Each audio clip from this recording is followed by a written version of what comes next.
ஆண்டவர் பேரை வச்சுட்டு இடரலை உண்டாக்க கூடாது. இயேசுன்ற பேர்ல மேடையில ஏறி தேவையில்லாத வேலையை பார்க்க கூடாது. கூட்டம் நடத்துறது யாருடைய பேர்ல? இயேசுன்ற பேர்ல கூட்டம் நடத்துறது. கூட்டம் நடத்தி மேடை ஏறிட்டு நீ என்ன பண்ணக்கூடாது? மத்த கீழே வந்திருக்கவங்கள சந்தோஷப்படுத்தணும்னு சொல்லிக்கிட்டு என்ன பண்ணக்கூடாது? வாலிப புள்ளையும் வாலிபனையும் வஞ்சிக்க கூடாது, நாசமாக்க கூடாது. நான் கடைசியா ஒரு சுவிசேஷன் சொல்லும் போது சொல்லி, கிறிஸ்தவர்கள்னாலே ஒரே ஒரு அடையாளம் தான். கிறிஸ்தவர்கள்னாலே என்ன அடையாளம்? கொடுப்பவர்கள் என்ற அர்த்தம். கொடுக்கணும். கொடுத்தா தான் அவனுக்கு பேர் கிறிஸ்தவன். மத்தவனை அடிச்சு புடுங்கினா அவனுக்கு பேர் கிறிஸ்தவன் கிடையாது. அவன்கிட்ட இருந்து அப்படியே லாபத்தை உண்டாக்கி, பிரைப்னு வாங்கல, பிரைபுக்கு தமிழ் என்ன?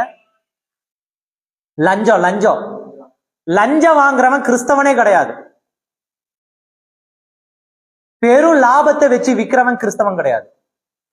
அப்ப இந்த காரியெல்லாம் செய்பவன் யார்? இல்ல, கிறிஸ்தவனே கிடையாது.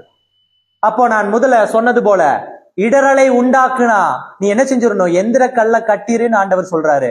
ரெண்டாவது காரியம், இந்த சிறியவனுக்கு இடரலை உண்டாக்காதேன்னு வார்னிங் கொடுக்குறாரு.